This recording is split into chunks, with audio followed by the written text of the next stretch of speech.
고향 친구들의 부부 모임인 건회에서 2026년 1월 18일 일요일부터 1월 21일 수요일까지 제주도 3박 4일 여행하였다. 고향 친구들의 부부 모임인 건회에서 매달 한 차례 모여 등산하였다. 그리고 1년에 몇 차례씩 1박 2일 국내 여행하고 해외여행도 여러 차례 다녀왔다. 국내 여행으로는 회원의 친구가 방어리에 사놓은 바닷가 별장에 여러 차례 가서 하룻밤을 자고 주위 관광지를 관광하였다. 그리고 선유도 등 국내 다른 관광지도 여러 차례 하였다. 해외여행도 여러 차례 다녀왔다. 해외여행으로 호주 뉴질랜드 여행, 미국 동서부 여행, 북유럽 여행, 남유럽 여행, 일본의 후쿠오카와 도토리현 여행, 태국 여행, 대만 여행, 인도 여행도 다녀왔다. 그 중에서 남유럽 여행 중 스페인 관광하면서 그 당시에 써놓은 남유럽 여행 10하루째 네 번째 기억문을 소개한다. 남유럽 여행 10하루째 네 번째 글 제목 스페인 관광의 하이라이트 2026년에 완성될 성가족 성당 관람 염해일 9일 공원을 관람하고 오후 3시 50분에 버스에 오른다. 천재 건축가 가우디의 대표적인 건축물이자 바르셀로나 관광의 하이라이트인 성가족 성당을 관광하기 위하여 달려가고 있다. 가이드가 성가족 성당에 관한 해설을 한다. 사그라다 파밀리아 성가족 성당은 세계적인 건축가 안토니오 가우디가 설계하고 건축 감독을 맡아서 지은 로마 카톨릭교회 성당 건축물이란다. 스페인어의 사그라다는 신성하다는 뜻이고 파밀리아는 가족이란 뜻이란다. 그래서 사그라다 파밀리아는 신성한 가족 성당이란 의미로 성모 마리아, 요셉, 예수를 기리는 말이란다. 원래는 가우디의 스승인 비아르가 설계와 건축을 맡아 성 요셉의 축일인 1882년 3월 19일에 성가족 성당을 착공하였단다. 그러나 비아르가 건축 의뢰인과의 의견 대립으로 중도 하차하고 그 뒤를 가우디가 1884년에 맡아서 성가족 성당을 짓게 되었다고 한다. 성가족 성당은 1882년에 설계를 시작하여 지금부터 10년 후인 2026년에 완성할 계획이란다. 무려 142년간 지을 성당이란다. 2026년은 가우디가 죽은 지 100년이 되는 해이란다. 가우디가 맡고 난 후 비아르가 설계한 기존의 작업을 재검토하여 새롭게 설계하였단다. 그 이후 가우디가 40년간 성당 건축에 열정을 쏟았단다. 가우디는 1926년 성가족 교회의 건축 현장에서 일을 마치고 성당에 미사를 드리러 가면서 성가족 성당 건축과 자금 마련에 관한 생각을 정신없이 하고 가다가 그만 전차에 바치었단다. 그 사고 현장을 지나가는 택시들이 남남옷을 입은 가우디를 보고 그냥 지나갔단다. 세 번째 지나가는 택시 운전기사가 가우디를 싣고 병원에 실어다 놓았단다. 병원에서도 남남옷을 입은 가우디를 보고 병원비를 받지 못할 것 같아 빈민병원으로 실어보냈단다. 빈민병원에서 치료하던 의사들이 치료 3일 만에야 가우디가 죽을 무렵에 가우디임을 알게 되었다고 한다. 가우디가 죽었다는 소식을 들은 스페인 국민들의 모두 가우디의 죽음을 애도하였단다. 가우디는 건축 일에 매달리다가 결혼도 하지 못하고 독신으로 살았단다. 가우디는 직계 친척이 없단다. 그래서 자기가 죽으면 간소하게 장례를 치러 달라라는 유언장을 몸에 지니고 다녔단다. 평소에도 불쌍한 사람들 속에서 임종을 맞이하려고 했단다. 그러나 가우디 장례식은 거창하게 치러졌단다. 장례 행렬이 인산인해를 이루었단다. 살아생전 내 고객 신은 서두르지 않는다라고 했던 가우디는 이후 성인들만 매장될 수 있는 성가족 성당, 사그라다 파밀리아 성당 지하 낙골 땅에 묻히게 되었단다. 빈자들의 성당으로도 불리는 사그라다 파밀리아 공사 자금은 기부금과 가우디가 일해서 자금을 마련했단다.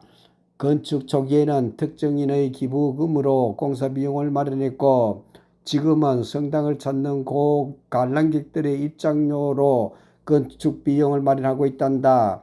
이렇게 공사비도 제대로 확보하지 못한 상태에서 40여년 성가족 성당 건설에 노력을 기울인 가우디는 완공조차 보지 못한 채 교통사고로 세상을 떠났단다. 가우디가 1926년 6월 사망할 때까지 성가적 교회의 일부만 완성되었단다. 그러다가 스페인 내전과 제2차 세계대전 등의 영향으로 공사가 중단되었다가 1953년부터 공사를 재개하여 현재까지 134년째 성당을 짓고 있단다. 착공을 시작한 지 100년 만인 1982년 지하 예비당과 그리스도의 탄생을 주제로 한 안쪽에 107m 높이의 쌍탑과 양측이 98.4m 높이의 탑이 세워졌단다. 앞으로 건설될 대부분은 170m 높이의 중앙탑과 그 뒤의 성모 마리아를 상징하는 140m의 탑이란다. 특히 안토니아 가우디는 순전히 진심에서 우러난 마음으로 성가족 성당을 건축했단다. 그는 자신의 역작이 될 만한 건물이자 종교적인 믿음의 발현행이기도 한 이 성당을 짓기 위해 보수를 받을 수 있는 일도 포기하였단다. 가우디는 가난한 이들을 위한 교회가 되도록 건물을 설계했으며 건설 자금은 예전이나 지금이나 계속 기부를 통해서만 충당하고 있단다. 성가족 성당은 가우디 건축의 최고 걸작으로 손꼽히며 바르셀로나에서 가장 유명한 건축물이란다. 스페인은 건축을 예술작품으로 보고 있단다. 건물에 벽화를 그려넣는데도 진짜 유리창과 테라스가 있는 것 같이 그린단다. 가이드의 해설을 듣고 있는 사이 성가족 성당 가까이에 도착한다. 도로변에서 내린다. 5분 정도 성가족 성당 쪽으로 걸어간다.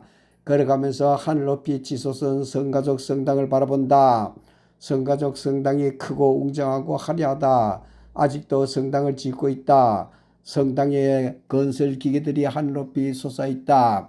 먼저 성당 동쪽 편 연못 있는 곳으로 간다. 성당 전체를 바라볼 수 있는 전망대가 있다. 현지 로컬 가이드가 우리를 기다리고 있다. 로컬 가이드가 인사를 한 후 소리통을 하나씩 나눠준다. 소리통 사용법을 설명한다. 소리통을 해체한 후 구멍에 꽂고 레바를 시계 반대 방향으로 돌리란다. 그리고 레시바를 귀에 꽂고 들으면 된단다. 여기는 관광객이 너무 많아 소리통 없이는 해설을 들을 수가 없단다. 소리통을 들고 다니면 멀리서도 가이드 해설을 들을 수가 있단다. 가이드가 성가족 성당의 외부를 하나하나 해설한다. 그리스도의 탄생을 주제로 한 하늘 높이 솟은 옥수수 모양의 8개의 탑을 먼저 보란다. 8개의 옥수수 모양의 탑은 그리스도의 탄생을 주제로 한 탑이란다. 현재 완성된 부분은 이 8개의 탑과 예배당이란다. 8개 탑의 곡선이 얼마나 화려하고 아름다우냐라고 한다. 그리스도의 강림을 표현해 놓은 생동감이 넘치는 탑이란다. 옥수수 모양의 탑을 바라보고 있노라면 그것이 돌로 만들어졌다는 등고는 도저히 믿어지지 않는단다. 마치 살아있는 것 같아 피가 흐르고 심장이 뛸 것만 같단다. 승강기를 타고 탑을 오르면 바르셀로나 시내가 한눈에 들어온단다. 특히 석양이 질무렵에 바르셀로나를 바라보고 있으면 그 아름다움은 눈을 뗄 수가 없단다. 성당 건물의 벽면의 색깔이 다른 이유는 지중해에서 불어오는 해풍 때문이기도 하고 건물 벽면을 깨끗하게 세척한 부분은 희고 세척하지 않는 부분은 거무스름하단다. 성가족 성당 외부를 돌면서 해설한다. 성가족 성당이 외부 3면의 벽에는 탄생, 순환, 영광으로 나누어 장식하여 놓았다. 동쪽 탄생의 벽은 가우디가 살아있을 때 만들었단다. 서쪽의 순환의 벽은 십자가의 부활 이야기, 남쪽 영광의 벽에는 창세기 이야기, 노아의 방주, 아담과 이브 등은 지금도 조각하고 있단다. 먼저 동쪽에 있는 탄생의 벽으로 간다. 탄생의 벽에는 성경 이야기로 꾸며져 놓았다. 그리스도의 탄생부터 유소년기를 나타내고 있단다. 탄생의 벽에는 수태의 다이별, 천사의 탄생 축하, 천사와 나팔, 마리아 결혼식, 어린 예수, 가브리엘 천사, 마리아 요셉 상으로 전체를 꾸며져 있단다. 요셉 마리아 예수상은 가우디가 살아있을 때 가우디가 직접 만들었단다. 그 모습이 입구 쪽에 있는 조각들과 조화를 이루고 있다. 탄생의 벽 옆에 있는 타비의 형상들은 지중해에 있는 나무의 열매를 모티브로 하여 만들었단다. 자연을 사랑한 가우디는 자연 디자인의 모든 소재는 자연에서 가져왔다고 한다. 나무, 풀잎, 해, 달, 파도, 미역, 소라, 조개, 바위 등의 다양한 모양을 보고 조각하였다고 한다. 동쪽에서 서쪽으로 걸어간다. 서쪽 벽면은 순환의 벽이다. 순환의 벽은 수비락스라는 현대 조각가가 1980년에 조각한 것들이어서 현대적이란다. 순환의 벽에는 예수님의 순환을 표현함으로써 탄생과 대조를 이루고 있단다. 순환의 벽면 중앙에는 예수님이 십자가에서 매달린 조각상이 조각되어 있다. 우산 아래에 매달린 예수의 갈비뼈 모양 등을 실제로 포즈를 취하게 한 후 모델을 세워놓고 조각하였단다. 밖에 조각된 사람들의 조각상들도 실제 그 사람의 석고를 입혀 그것으로 조각하여 실물과 비슷한 조각상들이란다. 실물을 구하기가 어려울 때는 마네킹에 석고를 입혀 만들기도 하였단다. 가롯 유다의 입맞춤 동상 옆에는 숫자판이 있다. 숫자판 가로 세로 네 줄 숫자판이다. 숫자판에 새겨진 네 가지를 숫자를 어떤 조합으로 더해도 즉 가로와 세로 대각선으로 아무 곳으로 더해도 33번이 나온단다. 33번이란 숫자는 예수가 십자가에서 못 박힐 때의 나이란다. 또 마방진 속 중복된 숫자 10과 14를 모두 더하면 48이 되며 이 수를 알파벳에 대입하면 예수를 뜻하는 INRI라는 글자가 된단다. 가우디란 숫자에서도 뛰어난 건축가 있단다. 이 밖에 예수의 12제자를 상징하는 12개 종탑과 예수를 상징하는 가장 높은 중앙탑 등 성당 곳곳에는 가우디 코드가 숨겨져 있단다. 순환의 벽 중앙에 예수님이 십자에 매달린 조각상을 옆에 가우디 본인이 조각되어 있단다. 상락시 때 가우디가 서 있는 모습을 조각상으로 만들었단다. 현재는 대부분 후대의 조각가들에 의해 만들어져 마무리되어 가는 상태이란다. 서쪽 벽면의 순환의 벽을 구경하고 남쪽으로 걸어간다. 남쪽 벽면은 영광의 벽이란다. 그리스도의 영광을 나타내고 있단다. 대부분 후대의 조각가들에 의해 마무리되어 가고 있단다. 영광의 벽에는 주기도문을 150개 새겨 각 나라의 언어로 새겨 놓았다. 오늘 우리에게 필요한 양식을 주옵소서란 우리 한글 기도문도 보인다.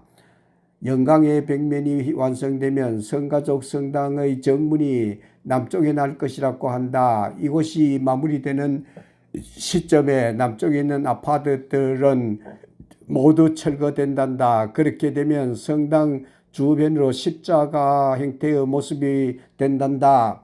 현재 아파트는 성가족 성당에서 모두 구입하여 놓은 상태이란다. 현재의 진행 속도로 진행되면 가우디가 죽은 100년이 되는 2026년경에 완성될 수 있을 것이라고 한다. 가우디는 자연 속에 있는 자연에서 영감을 얻어 디자인하였단다. 종탑은 옥수수 모양, 창문은 벌집 모양, 지붕 끝은 가일 모양, 계단은 나선형으로 만들었단다. 이 성가족 성당이 완성되면 스페인 사람들의 성당이 아닌 세계 사람들의 성당이 될 것이란다. 왜냐하면 세계 사람들의 관람료로 건설되었기 때문이란다. 바티칸의 베드로 성당보다는 더 크게 지을 수가 없단다. 그래서 높이로 베드로 성당보다 더 높게 짓고 있단다. 성가족 성당은 앞으로 가장 멋진 성당이 될 것 같단다. 성가족 성당의 외부를 관람하고 탄생의 문을 통하여 성당 안으로 들어간다. 성가족 성당이 완성되면 탄생의 문은 정문이 되지 않는단다. 성당 안으로 들어가니 너무도 화려하고 아름답다. 마치 숲속에 놀러 온 것 같다. 성당 내부에는 기둥들이 많다. 기둥들은 야자수나무 모양을 하고 있다.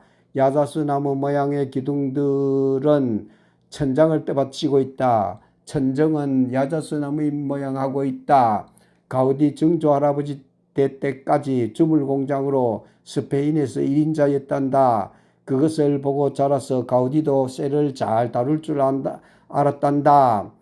쇠를 달고 야자수 나뭇잎을 형성하여 만들었단다. 자연에서 찾아낸 가우디의 대단한 상상력이 이렇게 위대한 건축물을 만들었단다. 기둥은 모두 52개인데 하나하나 따로 이름이 있다고 한다. 52개의 기둥은 1년을 상징하고 있단다. 즉 1년에 52회 미사를 해야 함을 의미하는 것이란다. 색깔이 다른 4개의 기둥은 마태복음, 요한복음 등 4개의 복음서를 의미하고 있단다. 가우디는 세대를 초월하여 조각에도 앞서가는 사람이었단다. 성당 내부 유리화의 색채가 화려하다. 그래서 성당 내부가 다른 성당보다 환하고 밝다. 자연 채광은 가우디 건축의 또 하나의 특징이란다. 성당을 지을 때 가우디를 적극적으로 도와주고 모금 운동을 한 사람이 있단다. 그는 에드메스 원리를 이용하여 지상 지하 똑같은 하중 계산하는 방법으로 천장을 얇게 하여 하중에 고심하여 빛이 많이 들어오게 한 흔적을 찾아볼 수가 있단다. 가우디의 건축은 자연의 모습을 건물에 담았다는 것이 또 하나의 특징이란다. 성가족 성당 건물의 특징은 종탑이 많다는 것인데 종탑 18개 중 현재 8개만 완성된 상태이다. 12개는 12사도를 의미하는 탑이고 6개는 예수님 탑, 마리아님 탑, 4개는 4개의 복음서를 의미하는 탑이란다. 1층 성당 내부를 구경하고 성당 지하로 들어간다. 지하 성당은 가우디오 스승이 설계한 것에서 기둥을 더 높여 4년에 걸쳐 완성하여 탄생된 것이란다. 지하 예배당은 현재 박물관으로 이용되고 있으며 교회 건축에 관한 자료들이 전시되어 있다. 탄생의 문 제단 왼쪽 지하에 가우디의 무덤이 있다. 2010년 11월 7일 교황이 성가족 성당을 방문하였단다. 교황이 성가족 성당 지휘 성격을 바시락으로 성격 지정하여 주었단다. 성당 전체가 완성될 경우 성당의 규모는 가로 150m, 세로 60m이며 예수를 상징하는 중앙돔의 높이는 170m가 될 예정이란다. 가우디가 직접 건축에 참여한 성가족 성당의 파사다와 예배실은 구엘공원, 구엘궁전, 카사밀라, 카사비센스, 카사바트요, 콜로니아 구엘 성당의 지하 예배실과 함께 안토니 가우디의 건축이라는 명칭으로 유네스코 세계문화유산으로 등재가 되어 있단다. 2026년 성가족 성당이 완성되었을 때 다시 스페인 바르셀로나로 찾아올 수 있기를 빌어보면서 버스에 오른다. 가는 길에 버스에서 내려 카사밀라 외부를 구경한다. 카사밀라는 1906년에서 1912년에 건축한 가우디의 작품으로 밀라이 캄보스가 의뢰해 지은 6층짜리 집으로 집이 구불구불하여 뭐가 나지 않는 특이한 집이다. 최초의 지하주차장이 만들어진 집이란다. 난간은 철로 되어 있단다. 카사밀라의 하이라이트인 투구를 쓰고 있는 독특한 모양의 꿀뚝과 한기통이 불규칙하게 늘어서 있는 모습이 특이하다. 다시 버스에 올라 저녁 식사하기 위하여 지중해 바닷가에 있는 해산물 식당으로 향하여 달려가고 있다.